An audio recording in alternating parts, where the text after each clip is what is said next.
professional life that, together with my various production teams, I was able to travel across the former Soviet Union and meet people who had never felt able to talk publicly about this history before. Over many years, and for a variety of projects, we travelled from Siberia to Ukraine, from Kalmykia to the Barents Sea, and from Lithuania to the River Volga. We met retired members of the secret police, villagers who had suffered at the hands of both German soldiers and Red Army partisans, veterans of gigantic battles like Stalingrad and Moscow, even Stalin's former telegraphist, who revealed how the Soviet dictator had nearly fled the capital in the dark days of October 1941. If the Berlin Wall had not fallen, and the Soviet Union had not subsequently collapsed, these witnesses to epic events could never have talked of their experiences without fear of retribution. Their stories would have been lost forever. This primary source material is especially valuable in the context of a comparison between the two dictators, because Hitler and Stalin made decisions in warmth and comfort that resulted in the torment of millions, and it's vital that ordinary people who suffered at their hands have a voice. It's important to treat eyewitness testimony with particular care, and I've written elsewhere of how we checked the authenticity of the material we obtained, and of the nuanced way in which it must be used.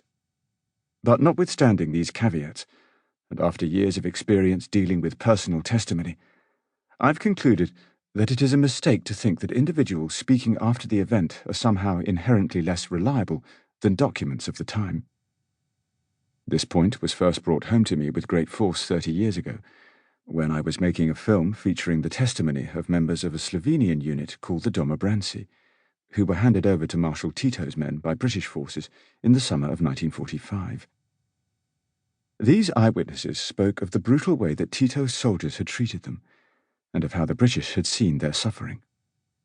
But a report in the archives, written by a British officer at the time, offered a radically different perspective.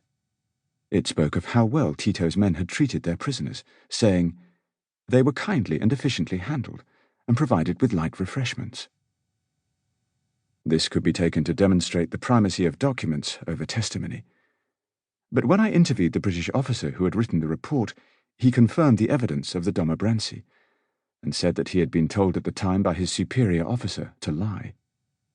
He expressed surprise that anyone could believe the words he had written in his report, since he had been deliberately ironic. How could anyone, he said, possibly think that Tito's forces would have offered light refreshments to their enemies in such a situation?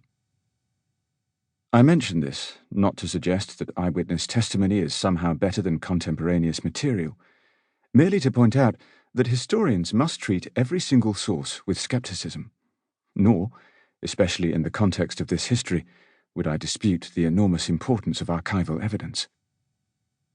Many times, the discovery of a document that has been hidden for years has reshaped our understanding of the period. Think, for example, of the piece of paper Stalin signed early in the war, which authorized the killing of thousands of Polish officers, and which only came to light after the fall of communism in the Soviet Union.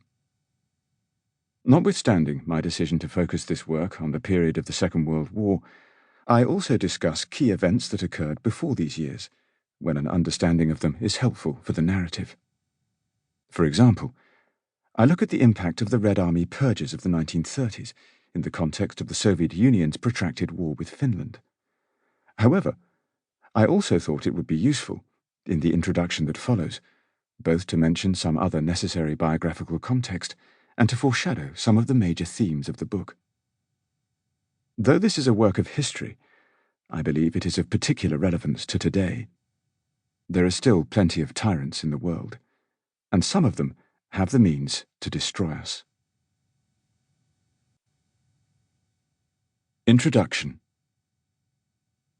Hitler and Stalin both came from outside the mainstream.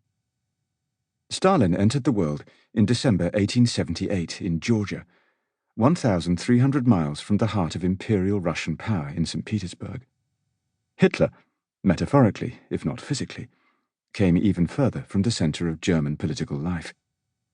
He was born in April 1889, not in Imperial Germany, but in neighbouring Austria, in the border town of Braunau am Inn.